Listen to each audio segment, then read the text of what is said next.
სიტყვა ვედა სანსკრიტულია და ნიშნავს ცოდნას. ძველად მთელ დედამიწაზე არსებობდა ვედური ცივილიზაცია და სანსკრიტი იყო ძირითადი ენა. არსებობდა სანსკრიტის 84 დიალექტი. ახლა ბევრიერი იჩემებს, რომ ვედები მათია.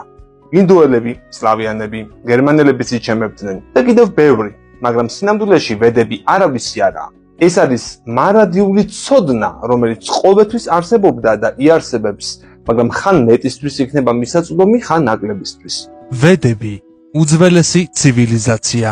ყველა ეს ტექსტი დაახლოებით 5000 წლის წინ დვაპარა იუგის დასასრულისა და კალი იუგის დასაწყისის ზღვარზე ჩაწერილი იქნა დიდი ბრძენის ვიასადებას მიერ. ის ცხოვრობდა განგასა და იამუნას გადაკვეთის ადგილას, თანამედროვე ინდოეთის ტერიტორიაზე. მან ვედები 4 ნაწილად გაყო: რიგვედა, სამავედა, იაჯურვედა და ათარვა ვედა. თითოეული ამ ვედისთვის გამოიყო 4 მოსწავლე, რომლებსაც უნდა გაევრცელებინათ ეს ვედები ცივილიზებულ ხალხში. უფრო კონკრეტულად ბრაჰმანებში, ეგრეთ წოდებულ ინტელექტუალებში და ქშატრიებში, რომელთაც წარმოადგენდნენ მომმართველები, პოლიტიკოსები, მხედართმთავრები და მეომრები. ესაა ზედა 2 კასტა. რიგვედა ნიშნავს რიტუალებს. რიგი ვედა ყველაზე დიდია ვედებიდან და მოიცავს 10522 ლექსს, იგივე მანტრას.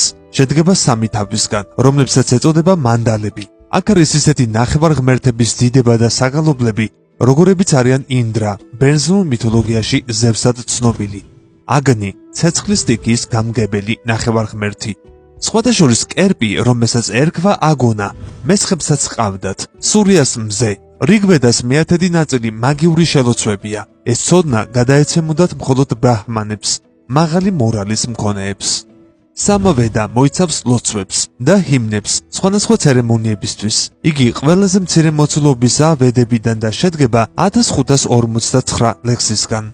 იაჯურვედა, იაჯურ ნიშნავს მსხვერპლ შეწირვას. არ იგულისხმება ცოცხალი ორგანიზმების შეწირვა. ძირითადად სწირავდნენ ცეცხლს. ათარვა ვედა, ათარვა ნიშნავს მღვდელ მსახურს. შედგება 6000 ლექსისგან. აქ არის რჩევები და წესები მანტრების წარმოთქმისათვის, რათა მივიღოთ მისტიკური ეფექტი. ვედურ ცივილიზაციაში ცეცხლს მანტრით, ანუ ბგერითი ვიბრაციით ანთებდნენ და არა ასათით, ან მით უმეტეს კვესაბედით. ეს არის ძალიან საიდუმლო მანტრები, რომელთა ნაწილს განხორციელებისთვის სჭირდებოდა გულწრფელობა, ნაწილს კი ზედმიწევნითი ტექნიკა. გამოიწერე კოდის YouTube არხი. ნახე უამრავი საინტერესო ვიდეო სხვადასხვა თემაზე.